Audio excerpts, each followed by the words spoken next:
Max, so gosh, how can you go, that's a winning combination.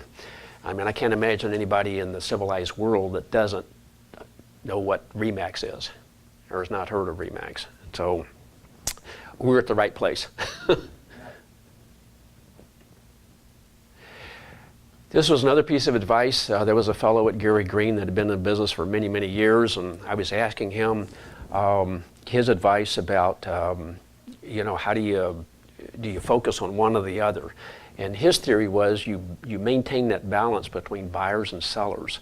That if you focus too much on one or the other, then, if you focus on sellers, then how do you really understand the motivation of the buyers? You're not showing houses with them, and you're not hearing those comments, and you're not understanding things from their perspective that you can share with your seller that, okay, maybe we need to plant some plants in the front yard to make it look nice because sellers drive up and, that curb appeal is important, that first impression. But there's agents in this market that do focus on sellers, and they're basically clueless as to what's going on from the buyer perspective, because that changes. And of course you love to go up against them because that gives you an advantage, right? You have more of a balance. And this goes, we're in the revenue generating business. And so everything we do should be focused on revenue, generating revenue. Whatever business, whether it's real estate or whatever business you're in, if you start a business, the name of the game is cash flow. You have to have cash flow somehow. And I think everyone who starts in real estate, we start out with leases. That's quick. Not a lot of money, but it's quick money, easy money. Okay, maybe it'll pay for some of your advertising and so forth. And then maybe you move up to relocation. We start doing the relocation, and you still cringe when you have to write that check for 40% or give them 40%. And but you do what you got to do for for cash flow. And at some point, I'm not sure what the number was. I heard the number one time when we were at Gary Green that when you achieve like 5 million, that's probably the level that you need to be thinking about getting an assistant.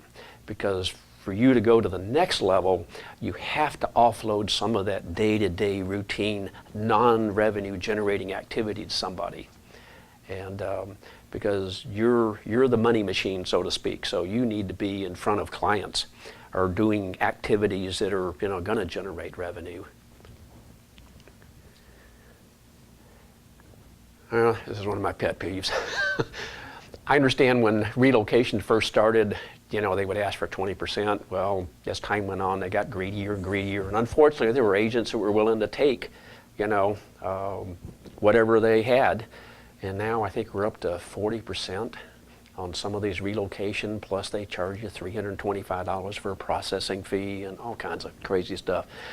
But if you think about it, it's okay to be in the mix, because what's going to happen, you're going to have a client that maybe he wasn't relocation when he moved here, but he got a job and he's moving to Saudi, and now he's working for, Aramco or somebody, and now he's a relocation. Well, you're not going to say no to that. Or it's a referral. Maybe it's a client that has a friend that's moving in and he's relocation. So, you take it, but 100% of it will be a little difficult because, gosh, going back to your revenue generating activities, that's 40% right off the top. And it's kind of like attorneys have a percentage of pro bono work that they do. You can't do it all. You can't work for free. Doctors, same thing.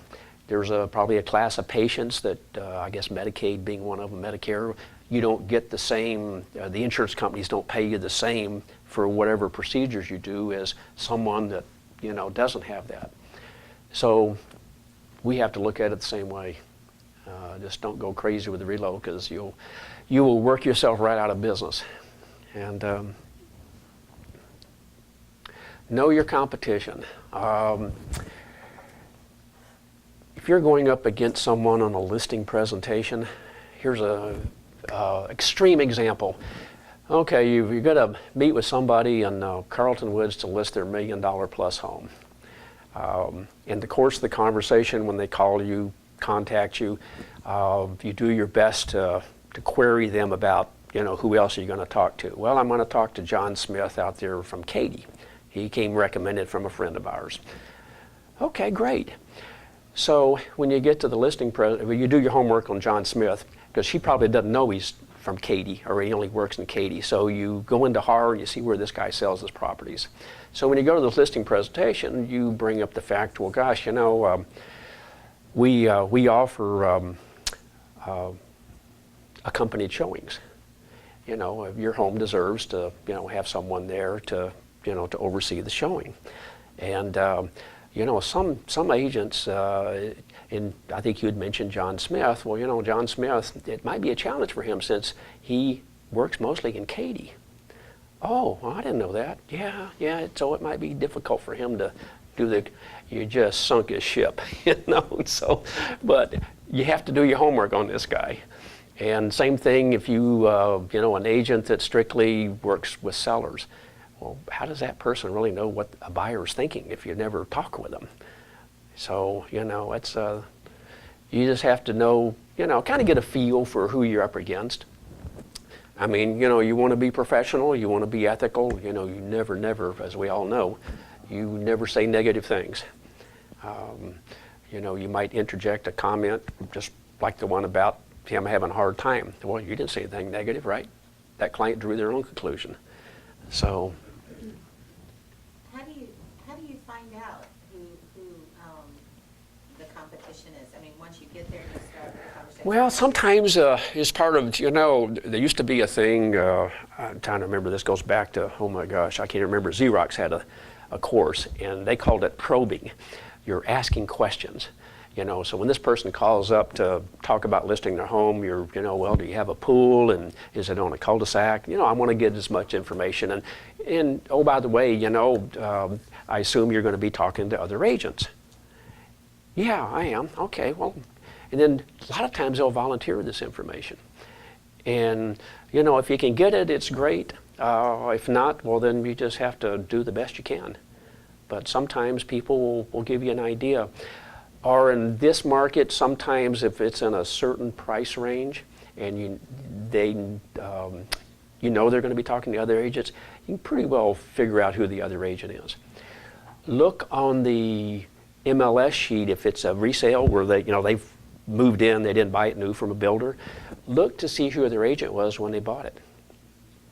Chances are that might be who you're competing against. But then again, maybe not, because maybe they're mad at that person. Otherwise, why would they be calling you? So, you kind of have to play it by ear.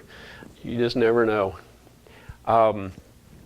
We were talking about kind of going where the traffic is, and instead of spending all this money with the Googles and Bings and so forth, trying to bring it to you, is think about places that have high traffic that's already destinations in the Woodlands.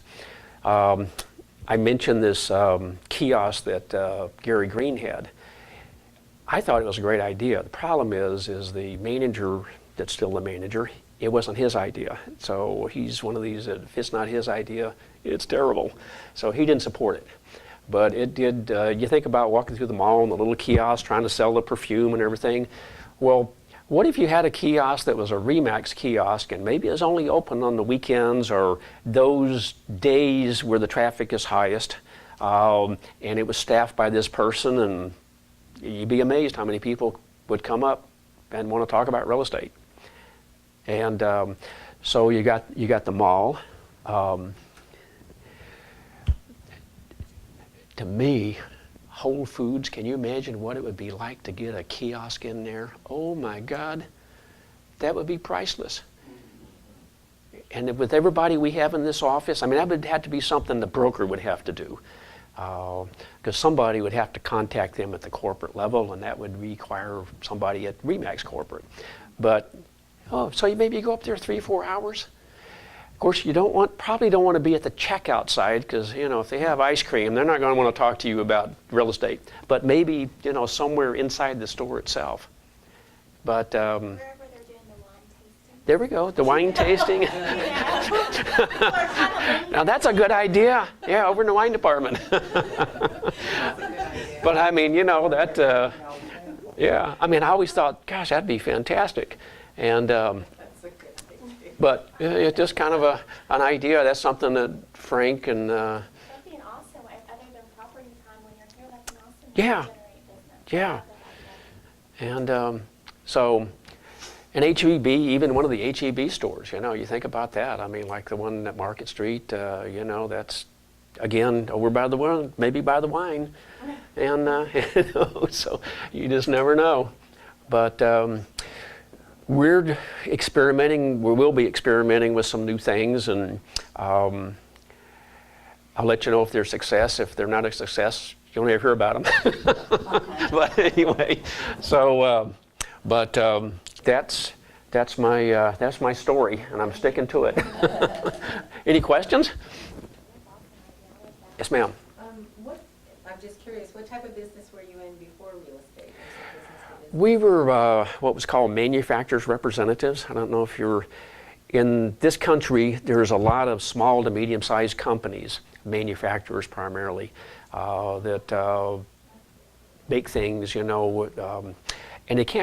they're not large enough to justify a national sales force. So they hire someone like us that would work on commission, and we had the contacts in the marketplace. I personally did a lot of work with Compaq Computer, Dell Computer, some of the medical device people. And inside all of these devices, there's little components that most people never see. Well, somebody has to make those things. Well, these companies would make them. And so they would hire us. And then we evolved where we realized some of these companies, they use their own people in certain areas, but they needed help. And it was amazing. Can you imagine, I don't know if y'all have been to Boston, how difficult that would be to make sales calls in Boston because of all the crazy streets and the rivers and everything? Well, we had the capability of, because this person that helped with the real estate, she would set sales calls up for me. When I went to Dallas, it wasn't me that was calling to make the appointments. I would tell her the company, I would tell her the title of the person I wanted to meet with, and left it up to her to get there. And she was fantastic. I mean, this person would call and say, get the phone's extension. She would say, hi, this is Debbie with Alloy Components. I have a quick question. Could you call me back? Boom, they call back. You think if I call, they call back? Never hear from them.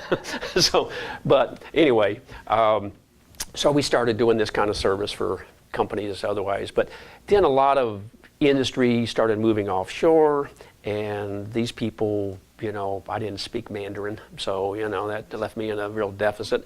So we just, decided after 25 years that it was time to do something different.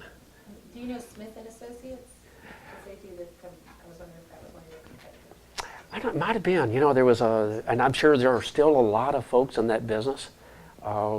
We sold our company to a fellow that had like 4 sons, I think.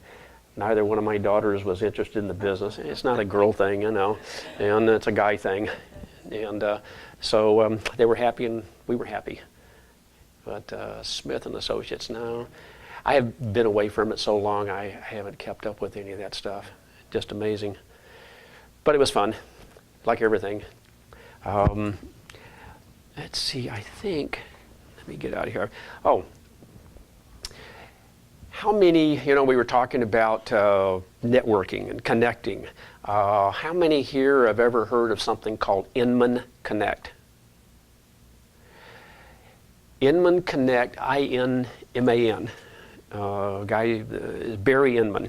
He publishes a real estate newsletter, but twice a year he has this, I guess you'd call it a conference or convention. It's always in San Francisco or New York. It's New York in January, July, August time frame, and in San Francisco. It's about a 3-day thing, but it focuses on all of the leading technology related to real estate. I mean, it just blows you away. You don't need to go to it every year. It's one of these you probably could go every 2 or 3 years. But they have these breakout workshops where these people will, focusing on certain areas, or they have these general events where they'll have, some guest speaker, show up. What you would see is technology that probably wouldn't find its way into our market for 2 or 3 years. I mean, it's like a lot of things. They start in California and kind of work their way this way. But we go, and I mean, it's just amazing, you know. Not all of it can you implement, but a lot of it you can say, well, I can use something like that. And of course, the exhibitor hall is just phenomenal. I mean, you know, it just keeps growing and growing. So, yeah, 3 days is probably not enough to see everything. I mean, you are exhausted at the end of that 3 days trying to scramble to see all of that. I think that's the end of, yeah, it's due here. 2009, I went to this, and I saw a presentation on something called Microsoft Silverlight. And you familiar with it? And so I saw a demo, and I thought, well, that's kind of interesting, but the demo was on a commercial building. And you use a software to create this thing called Photosynth. And oh my God, to create this thing, well, here I'll show you. It takes a Surefield is a company that's built based on that technology. So 3 years later, here's a company that's focused on sellers. The money behind it is one of the founders of Redfin. You know, Redfin's focused on buyers. Well, now they say, well, let's get the sellers.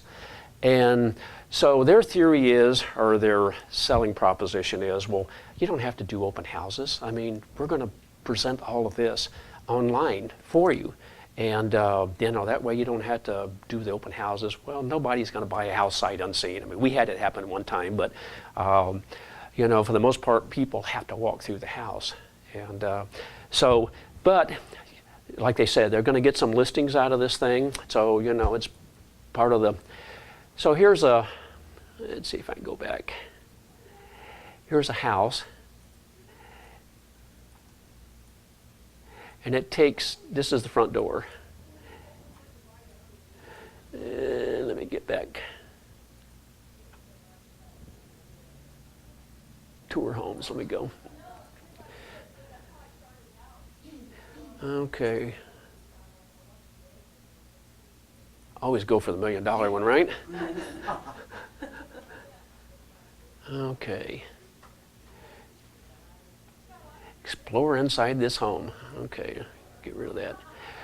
So this is where they use that technology to, and it takes a tremendous number of photographs overlapping just a little bit to be able to create that type of vision where you can see the house. Is there any advantage to that over a video? Well, sometimes, you know, I've seen some of the videos where actually, you know, like you're walking through the house, and I think it probably takes some pretty sophisticated equipment to keep everything stable. And of course, you've seen the videos where you set this thing in a room and it does a 360 and whoa, you know. So that's kind of a challenge. But you know, personally, a video tour, whether it's video clips mixed with stills, I think that does the same job. They're using this as just a sales tool.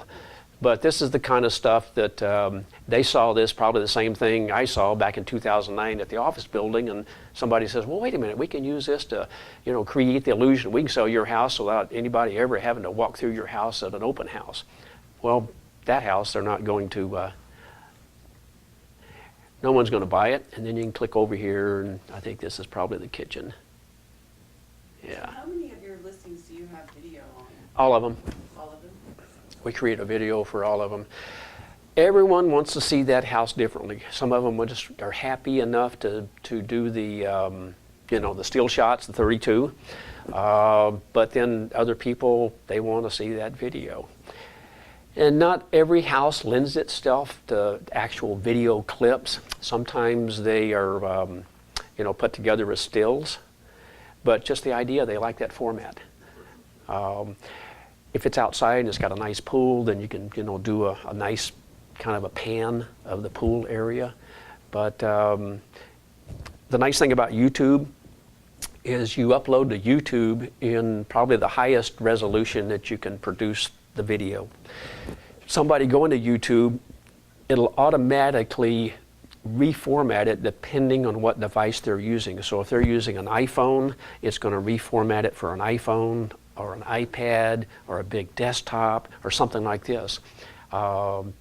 It's part of their technology. So that's the beauty of it. You don't, otherwise you would have to create a video, you know, a mobile version. You'd have to create a 720 version, a 1080 version. I mean, it just goes on and on. But YouTube's probably, you know, the way to go. Now, on like HAR and on our personal website, I don't use their videos because I don't want external stuff on the video. You know, that's, you know, sometimes they'll say, well, here's related videos. Well, you know, I'm sorry, Mike, I don't want to show Mike Cedars listing next to ours, you know. So we put that on another video site, and that way we control it and we get rid of all the external stuff. But Do you find the videos increase people coming to look at the house or decrease, or do you think it just makes the sellers happy, or?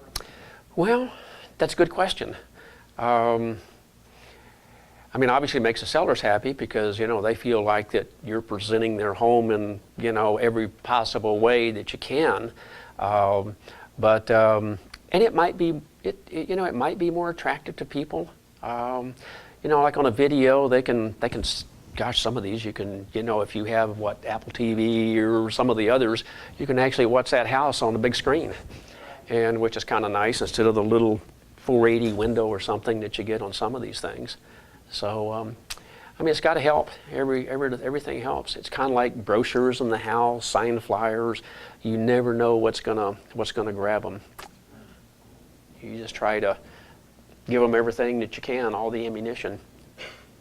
May I interject one more time? Yes, sir. If you want to get into video, but you're not a real techie, you can shoot video with an iPhone, with an SLR, with a little camcorder, and then upload that video to a company called hdhat.com. The last time I checked, it was $29.95, and they will do what Greg was saying. They'll stabilize that video for you and do a professional voiceover, and then upload it to your YouTube account or wherever you want it uploaded. So you can use a nice combination of your amateur shooting with their professional editing and end up with a really nice product at low cost. What was the company? HDHAT.com.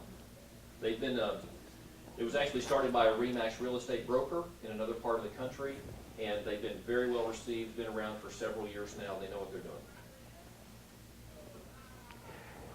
Yeah, the iPhone does great. It creates a, I believe, 180-degree pano. I mean, it makes the adjustment and everything. I mean, it's great. I've even used it on a couple of listings where, for whatever reason, I just couldn't get everything in the frame. So by just doing that and then uploading it and kind of tweaking a little bit, I mean, it came out looking awesome. I was impressed from a phone. So that technology's come a long ways. All right, so Greg, last question. If they needed to really ramp up things quickly, like I got to have some business quick, what would be your number one recommendation? Oh, wow. Good question. Well, let's see. We can't use the phones, unfortunately. I mean, I would think you'd want to be in a position, you know, the social media is there, but you're a couple of steps away because you have to be face-to-face, one-on-one with that person for something to start to happen. So you have to think what kind of environment's going to put you in that one-on-one position.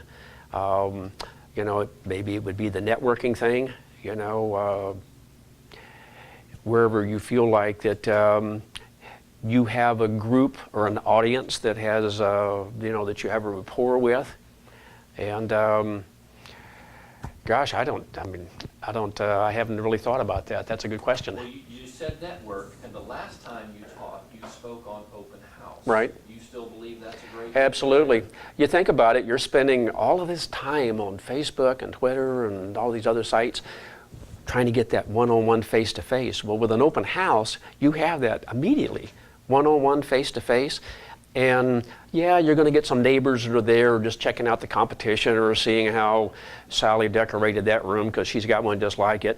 But you still get some legitimate people. And of course, there again, the first question is, are you working with a realtor? I mean, you don't want to waste your time with somebody that's already got an agent who maybe is home watching the golf game and, you know, call me when you find something kind of thing. We don't want to do that. You know, we've all been there. So that's kind of frustrating. But because we've only, I mean, as many open houses as we've had, we've only sold 2 homes that where we actually hosted the open house. Usually we picked up buyers for other properties. Well, you know, that's just the nature of the business. And but you're right, that would probably be the best starting point, is to do some open houses. And you know, it's cost effective. It's not something you have to spend really any money on. You might lose a couple of open house signs to the sign Nazi, but you know. All